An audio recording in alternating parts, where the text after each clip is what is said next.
कौम को आज सबको कहता हूं कि तैयारी कर लें। हमने जेल भरो तहरीक करनी है। इन्होंने हमारे ऊपर अब इसी तरह का तशद्दुद किया। सारी मैं अपने नौजवानों को, कौम को, लोगों को तैयार कर रहा हूं कि अगर ये समझ रहे हैं कि इस तरह का तशद्दुद करते रहेंगे और चुप करके बैठे रहेंगे तो हम बेहतर ये है कि बजाय हम तोड़ फोड़ करें और सड़कों पर निकले, जो हमारी पार्टी तैयार हुई है इस वक्त, हम सारे तैयारी करें जेल भरो तहरीक की, और हम इंशाल्लाह पाकिस्तान के सारे जेलों भर देंगे ताकि इनका शौक पूरा हो जेलों का, कि अगर ये समझ रहे हैं कि हमें इससे खौफजदा कर देंगे और हम किसी तरह चुप करके पीछे हट जाएंगे और इजाज़त दे देंगे इन चोरों को फिर से अपने ऊपर मुसल्लत करने के लिए, तो ये हम इनका शौक पूरा कर देते हैं। तो सारी पार्टी को और मैं अपनी कौम को आज कहना चाहता हूं कि वक्त आ गया है, हम तैयारी करें। मैं कॉल दूंगा, आप सब तैयारी करें जेल भरो तहरीक की। ये इत्तेमाद नहीं होगा कि आज जो मैं ये फैक्ट्री बना रहा हूं, मैं दुकान बना रहा हूं, मैं पैसे लगा रहा हूं, अपनी मेहनत के सरमायाकारी कर रहा हूं, जब तक मुझे ये नहीं पता चलेगा कि ये आगे भी यही सिस्टम रहेगा, जब तक मुझे ये इत्तेमाद नहीं होगा कि ये कानून नहीं एकदम बदल जाएगा, ये अब सिस्टम चलेगा, तब तक मैं पैसे नहीं लगाऊंगा। बल्कि वो छोड़ें, ये छोड़ें कि मैं मुल्क में नहीं लगाऊंगा, बाहर से भी ना कोई पैसे लेके आएगा मुल्क के अंदर सरमायाकारी करने के लिए, और अंदर से भी आपके जो हमारे जो सरमायाकार है वो किसी और मुल्क में जाके पैसे लगाएंगे। आप दुबई में जाके कभी पूछें, पाकिस्तानी बिजनेसमैन वहां कितने कारखाने भी चला रहे हैं, बिजनेस भी चला रहे हैं, उनसे पूछे तो सही कि जब आपका मुल्क है, आपने पाकिस्तान में क्यों नहीं पैसा इन्वेस्ट किया, आप क्यों दुबई में जाके पैसा लगा रहे हैं, और मलेशिया में भी यही है। तो वो सबसे पहली बात कहेंगे कि यहां हमें इत्तेमाद है इनके कानून के ऊपर, हमें यहां रूल ऑफ लॉ नजर आता है, इसलिए हमें इत्तेमाद है कि जो हमारी इन्वेस्टमेंट है, जो सरमायाकारी है, इनका कानून उसकी हिफाजत करेगा, इसलिए लोग इन्वेस्ट करते हैं। और हमारी जो सबसे बड़ी ताकत है ओवरसीज पाकिस्तानी, जिन 1 करोड़ ओवरसीज पाकिस्तानी है, 10 मिलियन ओवरसीज पाकिस्तानी है। आप ये समझ जाएं कि अगर उनमें से मैं फिर से एक फिगर देता हूं, 20 लाख भी 15 से 20 लाख पाकिस्तान में सरमायाकारी करनी शुरू कर दें तो हमें कोई किसी के सामने हाथ फैलाने की जरूरत नहीं पड़ेगी। लेकिन वो क्यों नहीं आते यहां? क्योंकि उनको इत्मीनान ही नहीं हमारे इंसाफ के निजाम में। बल्कि जो आए थे हमारे दौर में, जो आए थे, वो सोच रहे हैं मुल्क छोड़ के जाने का। और वो क्यों मैं सिर्फ 3-4 मोटी, ज्यादा मैंने और चीजों में बात करनी है, तो मैं सिर्फ आपको माइशत के ऊपर सिर्फ फिगर्स दे दूं। जिस दिन वोट ऑफ नो कॉन्फिडेंस हमारे खिलाफ साजिश के तहत किया गया, तो डॉलर पाकिस्तान में 178 रुपए का था। 178 रुपए का डॉलर था जब vote of no confidence assembly में दायर किया गया। आज अभी 9 महीने हुए हैं, आज पाकिस्तान के अंदर डॉलर 100 रुपया महंगा हो चुका है। सिर्फ अब 1 हफ्ते के अंदर 50 रुपया डॉलर महंगा हुआ है। हमारे 3 साल 8 महीने के अंदर 55 रुपया डॉलर महंगा हुआ। यहां सिर्फ 1 हफ्ते के अंदर 50 रुपया डॉलर महंगा हुआ है।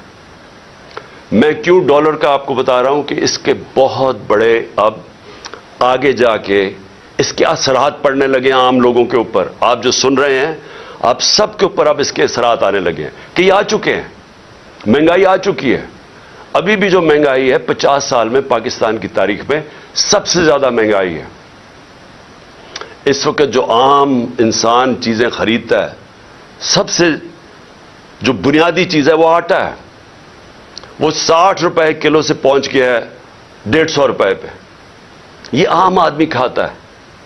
उसके अलावा घी किधर से किधर गया है, और जो लोग बिजली इस्तेमाल करते हैं, गैस करते हैं, ये सब महंगी हुई और मजीद और महंगी होने जा रही हैं। जैसे जैसे रुपया गिरेगा, जो चीज हम बाहर से खरीदते हैं, जिसमें जिधर भी इंपोर्ट शामिल है वो सब महंगी होती जा रही और होंगी आगे जाके। तो इसके अभी पूरे असरात आए नहीं हैं, आने वाले हैं। तो ये कैसे कोई कौन सी क़यामत आई थी कि पाकिस्तान के अंदर इस तरह की माशत डूबने के ऊपर खड़ी है? क्या हुआ है? तेल का ही कहते हैं ना, असर हम तेल इंपोर्ट करते हैं। तेल जब महंगा होता है, बिजली महंगी, उसका सारा असर पड़ जाता है ट्रांसपोर्ट पे, हर चीज पे, और जब वो हर इंसान को इफेक्ट करती है। तो तेल, फिर से मैं बता दूं कि हमारे दौर में 110 से 115 डॉलर बैरल पे गया था। आज पहले कोई 75 डॉलर पे चला गया था, नीचे गिर के अब कोई 85 डॉलर के ऊपर तेल है बैरल। तो किस वजह से ये जो तूफान आ गया महंगाई का, और हर चीज महंगी और रुपए पे प्रेशर। आज पाकिस्तान के रिजर्व्स उधर पहुंच गए हैं जिधर हमने जब एटमी धमाका किया था तो उससे भी नीचे पहुंच गए हैं। तो जो रिजर्व्स, अगर आप, इसका मतलब यह कि जब आपके रिजर्व्स गिरते हैं तो रुपए पे प्रेशर पड़ना है, और जब रिजर्व्स गिरते हैं उससे भी खौफनाक चीज जो हम सारे पाकिस्तानियों को तशवीश होगी सुन के कि हमारी सिक्योरिटी पे इसका इफेक्ट जाता है। हिंदुस्तान के रिजर्व्स कुछ पता नहीं 550 अरब है, 550 अरब डॉलर है, हमारे 3 अरब डॉलर से भी नीचे गिर गए। तो कहां 550 अरब डॉलर और कहां 3 डॉलर से नीचे गिरने का। सिर्फ आपको अगर कभी आपको दिल के ऊपर अगर तकलीफ पहुंचानी है तो हिंदुस्तान की चैनल्स देखें आजकल वो किस तरह पाकिस्तान का नाम ले रही हैं कि ये सिर्फ 9 महीने के अंदर मुल्क किधर से किधर पहुंच गया। अब मैं जो ये इंपोर्टेड गवर्नमेंट के इंपोर्टेड फाइनेंस मिनिस्टर इसहाक डार, पहले तो उन्होंने बड़ी बढ़के मारी कि 200 से मैं नीचे डॉलर करूंगा। फिर IMF को उन्होंने धमकियां दी, फिर मूडीज जो रेटिंग एजेंसीज है उसको धमकियां दी, और आज अपने घुटने टेक लिए हैं और आज कह रहे हैं कि जी करता तो सब कुछ अल्लाह है, उसकी मर्जी के बगैर तो कुछ नहीं होता, लेकिन अल्लाह ने भी कोई कंडीशंस लगाई हुई है कि मैं तब तुम्हारी मदद करता हूं तब तुम ये चीजें करो। और उसके बाद खैरात के ऊपर आ गए हैं कि खैराती इदारों को कहेंगे कि वो आके मदद करें पाकिस्तान की। इसका मतलब कोई रोड मैप, कोई सोल्यूशन नहीं है, कोई आगे रास्ता नहीं है, इनको कोई पता नहीं है कि अब यहां से आगे जाना कैसे। और मैं आपको पेशन गोई करता हूं कि ये जो इंपोर्टेड सारे लोग मुसल्लत किए गए, ये भागने की भी तैयारी कर रहे होंगे। इनका स्टेट पाकिस्तान में नहीं है। इसहाक डार के और इनके बच्चों की जरा प्रॉपर्टीज देखिए और इनके पैसे बाहर कितने पड़े। इनका जो मास्टर है नवाज शरीफ, उसकी जरा रहन सहन लंदन में देखिए कितना है। आसिफ जरदारी की कितनी प्रॉपर्टीज बाहर पड़ी हुई हैं, ये सबको पता है, हमारी एजेंसीज को पता है। जो आज लोग इनकी मदद कर रहे हैं, जो हैंडलर्स पीछे से बैठ के, इन सबको पता है कि इनकी प्रॉपर्टीज कितनी बाहर पड़ी हैं, कितना पैसा इस मुल्क का चोरी करके गए। तो आज ये कह रहे हैं कि खैरात पे पाकिस्तान, यानी कि बैरून मुल्क लोग पैसा खैरात के ऊपर पाकिस्तान दे और अपना पैसा बाहर रखा हुआ है। कौन इनको पैसा देगा? तो इसका मतलब इनके पास कोई रोड मैप नहीं है। तो पहले तो इकोनॉमिकली आज मैंने बताना था कि आज हम किधर खड़े हैं। उसके बाद दूसरी चीज आ जाए जो मैंने शुरू की थी बात, इंसाफ और रूल ऑफ लॉ की। जो आज हमारे बुनियादी हकूक, फंडामेंटल राइट्स, जिस तरह उनको मुस्तरद किया गया, जिस तरह उनकी वायलेशन की गई इस जब से ये इंपोर्टेड हुकूमत हमारे ऊपर बैठी है।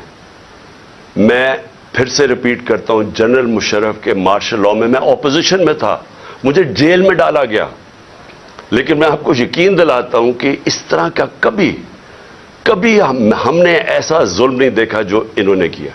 मैं सिर्फ नाम लिखे हुए हैं कि जो इन्होंने हमारे साथ किया। डॉक्टर शहबाज गिल, एक यूनिवर्सिटी प्रोफेसर, बाहर अमेरिका की यूनिवर्सिटी में पढ़ाने वाला, अपना सब कुछ यानी बड़ी सैलरी छोड़ के आता है पाकिस्तान, उसको नंगा करके जो तशद्दुद किया गया, उल्टा लटकाया गया। यानी उसने जुर्म क्या किया था? कोई हमें बताए जुर्म क्या किया था उसने? और मुझे अफसोस से कहना पड़ता है कि हमारे इंसाफ के निज़ाम ने उसके फंडामेंटल राइट्स की हिफाजत नहीं की। उसके ऊपर मजीद और केसेस कर दिए गए। कभी वो कराची जा रहा है तो कभी बलूचिस्तान में केसेस कर रहे हैं। तो कोई यानी किधर गए हमारे फंडामेंटल राइट्स? कौन से मुल्क के अंदर जो अपने आप को जमहूरियत कहता है वहां लोगों से ऐसे होता है जो उससे हुआ? अभी तक वो रिकवर नहीं किया शहबाज गिल। अभी तक जिस तरह उसके ऊपर तशद्दुद किया गया, अभी तक उसका असरात उसके ऊपर है। कोई उसको इंसाफ मिलने की आस पास से कोई नजर नहीं आ रहा, बल्कि अभी भी केसेस भुगत रहा है वो। और एक आदमी जो मुल्क की मदद करने आया था, अपनी से बड़ा आइडियलिज्म लेके आया था, वो पैसे खर्च कर रहे वकीलों के ऊपर, अपने केसेस के ऊपर। मैं उसकी इसलिए मिसाल दे रहा हूं क्योंकि शायद मुल्क के गद्दार हों, कोई दहशतगर्द हों, तो शायद उनको तो ऐसे ट्रीट करते हों, लेकिन एक पॉलिटिकल आदमी, एक स्टेटमेंट के ऊपर उसके ऊपर यह जुल्म किया गया। फिर जो ARY का जो उस वक्त जो टीवी चैनल का उस बेचारे का जो न्यूज एडिटर है, उसको कोई काम ही नहीं था, उसको रात के 3 बजे उठा के ले गए। मुझे ये एक नहीं समझ आती कि रात के 3 बजे क्यों उठाने आते हैं? क्यों ये क्या एक महजब माशरे में एक वारंट निकलती है, आप घर पे जाके वारंट डिलीवर करें और आप उठा लें उनको। लेकिन सुबह के 3 बजे जाके सारे घर में अंदर दरवाजे तोड़ के अंदर घुस जाते हैं, वहां जाके उनकी औरतें हैं, बच्चे हैं, उनके सामने ये जुल्म कर रहे हैं। ये जो ARY के जो न्यूज एडिटर, उनके बच्चों के ऊपर अभी तक असर रहा है कि जो उन्होंने इस तरह किया। 25 मई को जो उन्होंने हमारे साथ किया, 25 मई को लोगों के घरों में घुसे, 3-3 बजे तक रात के लोगों के घरों में गए, वहां इसी तरह दरवाजे तोड़ के गए।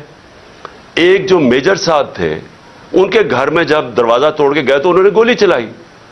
किसी को क्या पता कि डाकू आ गया, कौन आ गया रात को? तो वो बेचारा सिपाही बेचारा ऐसे मारा गया बीच में।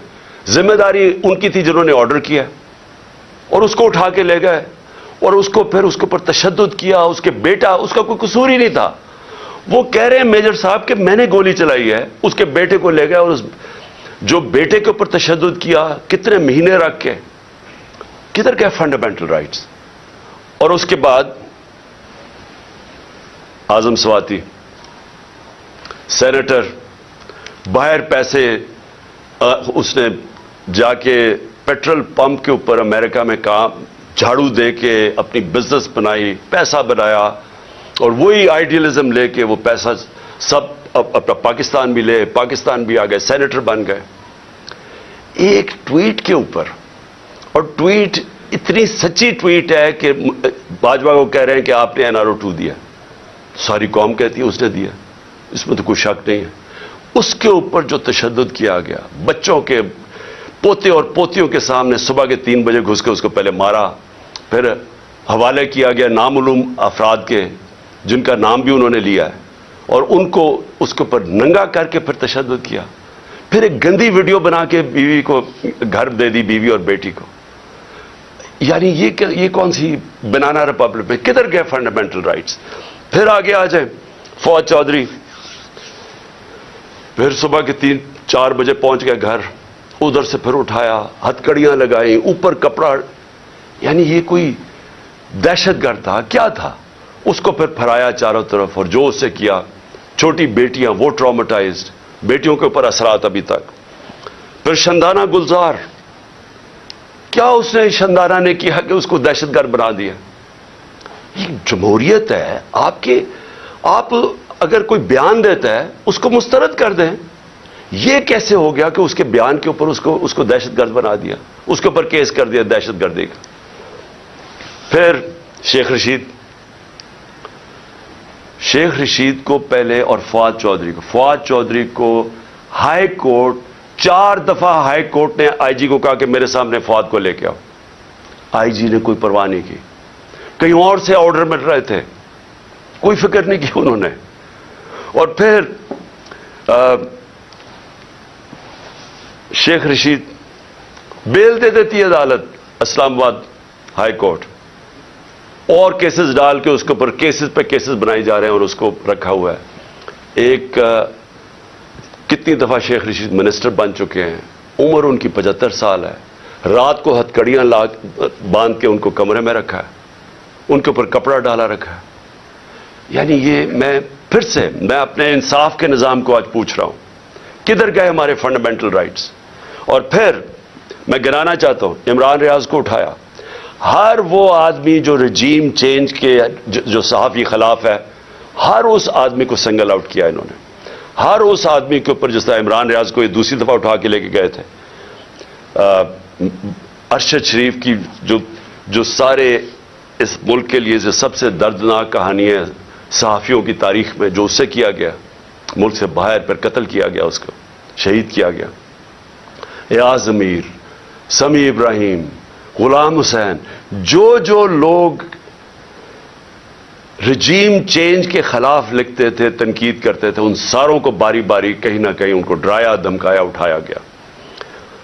सोशल मीडिया के हमारे लड़के, उन्होंने मुझे ऐसी ऐसी कहानियां सुनाई है जो हमारे नहीं भी थे, उन्होंने लोगों ने आके बताया है, जो वैसे सोशल मीडिया पे जो तनकीद कर रहे थे, उनको रातों को उठाया, उनको भी लेके गए, कहीं उनको नंगा किया, वही किया, वही एक स्टैंडर्ड चीज थी। खालिद गुजर हमारे MNA के कैंडिडेट हैं, उनके भाई शबीर गुजर MPA रह चुके हैं।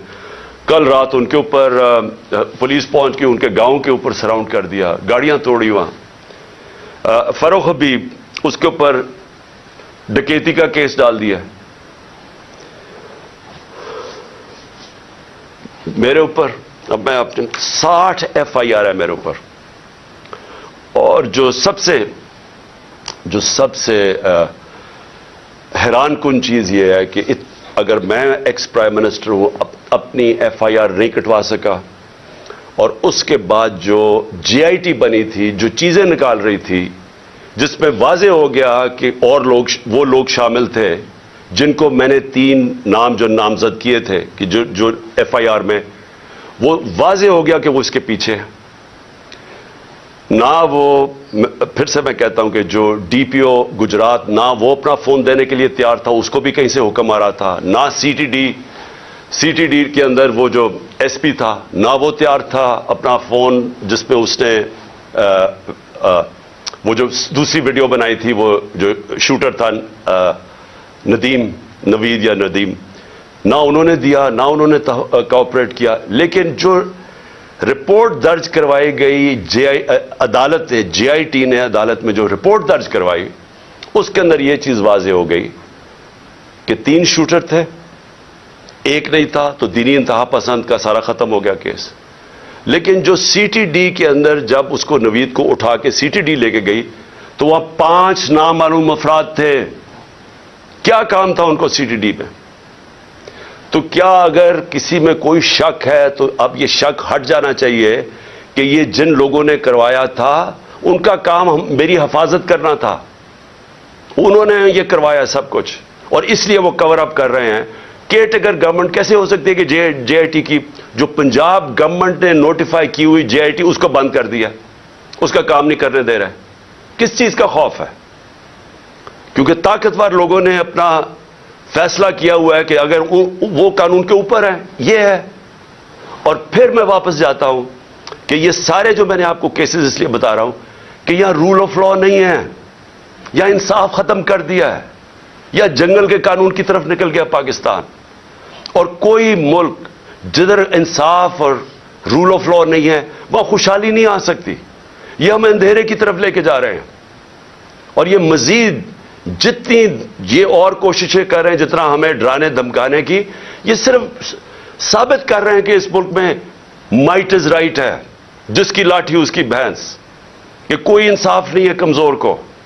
ये साबित कर रहे हैं कि ये जो लोग ऊपर बैठाए हुए हैं हमारे, इनका सिर्फ मकसद ही एक है कि किसी ना किसी तरह ऑपोजिशन को डरा धमका के खत्म करो, ताकि ये खत्म हो जाए। तो फिर वो जो मैं जिसका नाम 12th मैन भी रखा हुआ है, वो लड़ने से भागा भागा आए। जब वो समझ जाए कि अब ग्राउंड तैयार हो गई है, तो तब वो आके इलेक्शन जीत के तो कहे जी देखे बहुत बड़ा मार्का मारा। ये सिर्फ गेम प्लान है। लेकिन जो तीसरा मेरा पॉइंट है कि जो पॉलिटिकल, इस वक्त जो हमारे मुल्क में पॉलिटिकल अनसर्टेनिटी है, जिसकी वजह से कभी भी मायशत हमारी कभी भी वो इस्तेकाम उसमें नहीं आ सकता जब तक आप पॉलिटिकल स्टेबिलिटी ना लेके आए।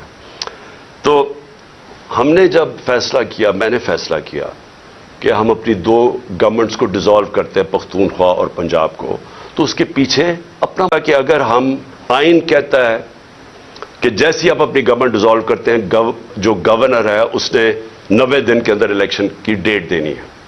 ये पाकिस्तान का आइन है।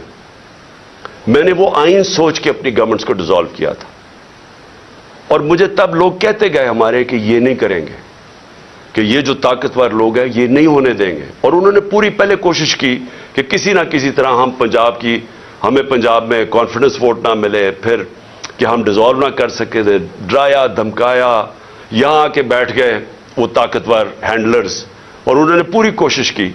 लेकिन अल्लाह, एक प्लान ऊपर वाले का भी होता है ना, वो कामयाब हो गया। हमें 186 वोट मिल गए, और हमने अपनी गवर्नमेंट, जब कॉन्फिडेंस मिल गया वोट, हमने अपनी गवर्नमेंट डिसॉल्व कर दी। अब ये सारा मुल्क अब तमाशा देख रहा है कि अभी तक 18 दिन हो गए हैं, दोनों गवर्नर्स ने डेट नहीं दी इलेक्शन की, और ये जैसे ही 90 दिन खत्म होंगे तो सारी कौम समझ जाए कि उसके बाद ये आर्टिकल 6 लगेगा हर कोई जो गवर्नमेंट में बैठा होगा, क्योंकि वो बिल्कुल गवर्नमेंट, जो भी गवर्नमेंट्स होंगी इलीगल हो जाएंगी, वो आइन के खिलाफ हो जाएगी। और जो भी ये कोशिश कर रहा है कि किसी तरह इसको आगे खींचा जाए, और वो हमें पता है कौन कोशिश कर रहे हैं। एक तो ये जो इंपोर्टेड डाकू बैठे हुए हैं हमारे ऊपर, ये खौफजदा इलेक्शन से, इनको पता है कि इलेक्शन में ये जीत नहीं सकते, और उन्होंने तैयारी की हुई थी कि जितना टाइम गुजरता रहेगा उसके अंदर यही हरबे इस्तेमाल करके हमें कमजोर करते जाएंगे, FIRs काटते जाएंगे। इमरान खान की जेल की प्लान किया हुआ है कि उसको जेल में डालेंगे, और फिर हमारे जो सीनियर लोग हैं उनको इसी तरह हरासा करते जाएंगे, जो बोलने वाला होगा उसका मुंह बंद करने की कोशिश करेंगे। तो ये इनका प्लान था कि ये आहिस्ता आहिस्ता जब बिल्कुल हम कमजोर हो जाएंगे तो तब फिर ये इलेक्शन की कोई डेट देंगे। लेकिन हमने ये जो अपनी गवर्नमेंट डिसॉल्व करके अब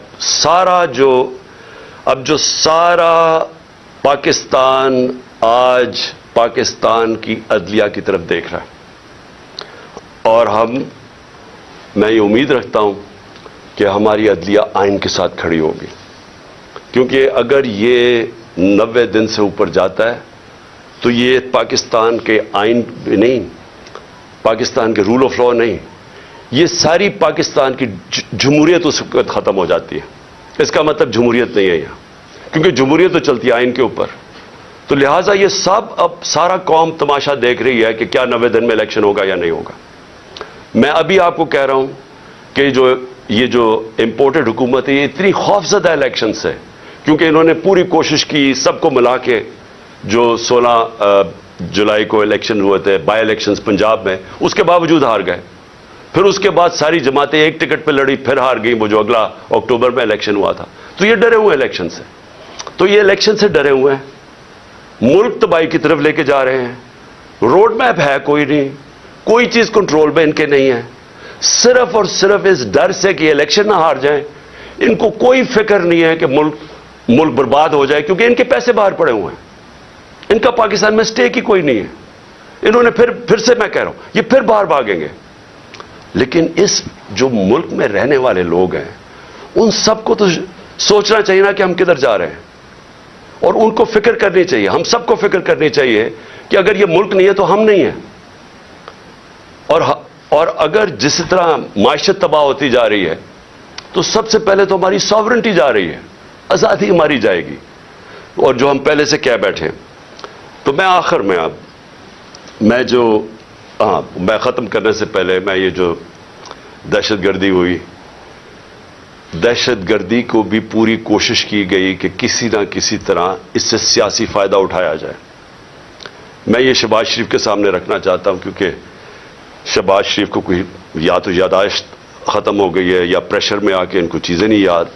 तो इन्होंने कहा जी KP ने पैसा नहीं खर्च किया या कुछ नहीं किया, या KP जिम्मेदार है। मैं सिर्फ आपको बताना चाहता हूं कि पख्तूनख्वा में 2013 में जब हमारी हुकूमत आई थी, तो तकरीबन 700 पुलिस वालों ने शहादतें दे चुके थे। पुलिस डिमोरलाइज थी, पुलिस के हालात बुरे थे उस वक्त, क्योंकि पुलिस अपने आप को डिफेंड कर रही थी, लोगों को कैसे डिफेंड करती। और सबसे ज्यादा जो कुर्बानी दी वो पख्तूनख्वा और उस अब जो कबायली इलाका उसका हिस्सा बन गया, कबायली इलाके के लोगों में सबसे ज्यादा कुर्बानी, और उसके बाद पख्तूनख्वा के लोगों ने सबसे ज्यादा वॉर ऑन टेरर में कुर्बानी दी थी। इसलिए कल वो इतनी तादाद में निकले हैं अमन मार्च में, क्योंकि उनको खौफ है कि फिर से ऑपरेशन शुरू हुआ तो फिर उन जिसको कहते ऑपरेशन होगा तो उसमें बेकसूर शहरी मारे जाते हैं जिस तरह पहले वो मारे गए थे। तो इसलिए उनको खौफ आ रहा है कि किसी तरह ये अमन हो वहां, ये फिर से ऑपरेशन ना शुरू हो जाए। लेकिन जब शहबाज शरीफ ने कहा ना कि हमने कोई तवज्जो नहीं दी, तो मैं जरा सिर्फ आपको फिगर्स बताना चाहता हूं। 9 साल, और मुझे इस चीज का फख्र है कि हम जब 2013 के ऊपर आए तो सिर्फ आप ग्राफ देख लें दहशतगर्दी का, उससे पहले देख लें और उसके बाद सारा दहशतगर्दी नीचे आई, और वो नीचे आई मैं बताऊंगा क्यों आई। और हम जब फेडरल गवर्नमेंट में थे तो क्यों नहीं इस तरह की दहशतगर्दी थी। तब हम जिम्मेदारी तब लेते हैं जब हम गवर्नमेंट में बैठे हुए थे। जब गवर्नमेंट से 9 महीने निकल चुके हैं, जिम्मेदारी आपकी है, नाअहली आपकी है। पख्तूनख्वा ने 9 सालों में 2013 के बाद 600 अरब रुपया खर्च किया सिक्योरिटी के ऊपर। उससे पहले ट्रेनिंग का एक पुलिस का स्कूल था, 4 स्कूल बनाए हमारे होते हुए, 4 नए स्कूल बनाए गए पुलिस के हमारे दौर में 9 सालों में। उससे सबसे इंपॉर्टेंट चीज कि एलीट ट्रेनिंग स्कूल बनाया नौशहरा में कि एलीट पुलिस उसकी ट्रेनिंग की जाए। स्पेशल कॉम्बैट फोर्स बनाई गई जिसका सिर्फ मकसद था कि दहशतगर्दी के लिए उनको ट्रेन किया जाए। इसकी वजह से दहशतगर्दी नीचे आई। फिर शहबाज शरीफ ने कोई कहा कि जी फोरेंसिक डीएनए की लेबोरेटरी नहीं बनी। 2017 में खैबर मेडिकल कॉलेज में डीएनए की लेबोरेटरी बनाई गई। तो मैं ये जो झूठ बोले गए वो खत्म करना चाहता हूं।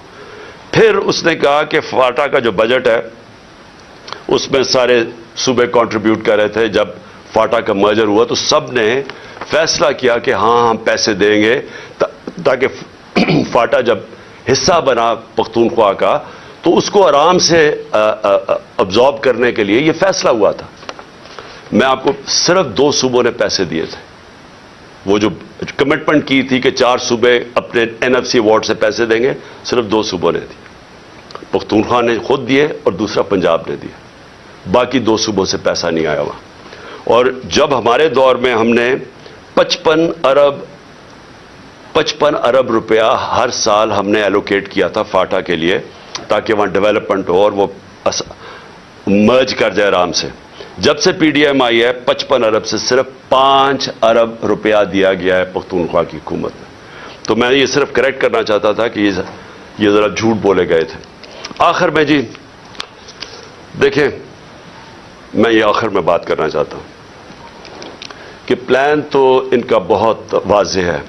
ये जो करप्ट इंपोर्टेड हुकूमत हमारे पर मुसल्लत की गई है और इनके पीछे जो हैंडलर्स हैं इनके, प्लान तो ये है कि कमज़ोर करके तहरीक इंसाफ को डरा धमका के लोगों को केसेस करवा के और फिर बिल्कुल जब ये कमज़ोर हो जाए और फिर इलेक्शन कमीशन इनके साथ मिली हुई है, वो हर किस्म की मदद कर रही है इनकी इलेक्शन की, और फिर केयर टेकर गवर्नमेंट से ऐसी ले आए। मैं फिर से रिपीट करता हूं कि इस मुल्क की तारीख में केयर टेकर गवर्नमेंट का ऐसा मजाक नहीं उड़ा जो ये अब उड़ा है। ये ऐसी केयर टेकर गवर्नमेंट्स बनाई है कि हमारे जो सबसे हमारे खिलाफ पुलिस वाले थे और ब्यूरोक्रेट्स थे उनको हमारे ऊपर मुसल्लत किया गया। वो लोग जो सारे हमारे एंटी थे, यानी इतनी भी शर्म नहीं आई कि 2-3 ही कोई होते जो कि न्यूट्रल होते। मैं प्रो भी नहीं कह रहा, न्यूट्रल होते। सारे एंटी लोगों को बिठा के 2 गवर्नमेंट्स में ले आए। इलेक्शन कमीशन भी इनकी, केयर टेकर गवर्नमेंट्स भी इनकी, पीछे से जो मदद भी इनकी आ रही है, और उसके बाद केसेस करवा के और जेलों में डाल डूल के तो फिर ये इलेक्शन का प्लान बना हुआ है। हमने जब 25 मई को जब हमारे ऊपर तशद्दुद हुआ तो अगर उस वक्त हम फैसला कर देता, मैं फैसला कर देता, जो हमने प्लान बनाया था धरना देने का, मुझे पता था कि अगले दिन खून खराबा होना है, क्योंकि इन्होंने इतना जुल्म किया था लोगों के ऊपर कि वहां गुस्सा था। हम सारे हमारे वर्कर्स में सब में गुस्सा था और मुझे पूरा यकीन था कि अगले दिन क्लैश होना है और खून खराबा होना और इंतशार फैलना है। मैंने वो कॉल ऑफ कर दी। जो लॉन्ग मार्च थी 25 की सुबह को कॉल ऑफ कर दी, 26 की सुबह को। फिर 26 नवंबर को जब लाखों लोग इस पिंडी पे पहुंचे और हमने फैसला किया हुआ था कि हम उधर से फिर इस्लामाबाद जाएंगे, फिर जब मैंने देखा कि जितनी तादाद लोगों की थी, अगर वो इस्लामाबाद चलते तो वहां फिर क्लैशेस होने थे, इंतशार होना था, और फिर हमें खौफ था कि क्लैशेस हो। फैसला किया अपनी गवर्नमेंट्स गिराने का। अब हमारे पास दो रास्ते हैं।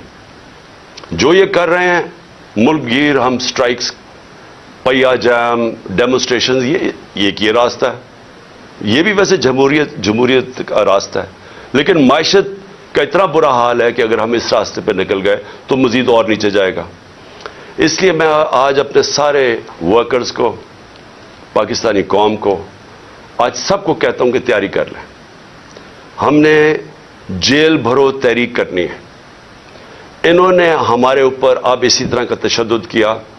सारी मैं अपने नौजवानों को, कौम को, लोगों को तैयार कर रहा हूं कि अगर ये समझ रहे हैं कि इस तरह का तशद्दुद करते रहेंगे और चुप करके बैठे रहेंगे, तो हम बेहतर ये है कि बजाय हम तोड़ फोड़ करें और सड़कों पर निकले, जो हमारी पार्टी तैयार हुई है इस वक्त, हम सारे तैयारी करें जेल भरो तहरीक की, और हम इंशाल्लाह पाकिस्तान के सारे जेलों भर देंगे ताकि इनका शौक पूरा हो जेलों का। कि अगर ये समझ रहे हैं कि हमें इससे खौफजदा कर देंगे और हम किसी तरह चुप करके पीछे हट जाएंगे और इजाजत दे देंगे इन चोरों को फिर से अपने ऊपर मुसल्लत करने के लिए, तो ये हम इनका शौक पूरा कर देते हैं। तो सारी पार्टी को और मैं अपनी कौम को आज कहना चाहता हूं कि वक्त आ गया है, हम तैयारी करें। मैं कॉल दूंगा, आप सब तैयारी करें जेल भरो तहरीक की, और जैसे मैं आपको सिग्नल करूंगा तो सारे हमारे लोग निकलेंगे और हम अपनी जाके गिरफ्तारियां देंगे, ताकि एक ही दफा इनको पता चल जाए कि कौम खड़ी किधर है। हमें पता है जेलों में कितनी कैपेसिटी है, और मुझे पता है कि कौम कितनी तैयार है निकलने के लिए, तो इनका भी शौक पूरा हो जाएगा कि देख लेंगे कि कौम खड़ी किधर है। इसलिए मैं आज सारों को तैयार कर रहा हूं और मेरे आपने सिग्नल की इंतजार करनी है। पाकिस्तान पाइंदाबाद।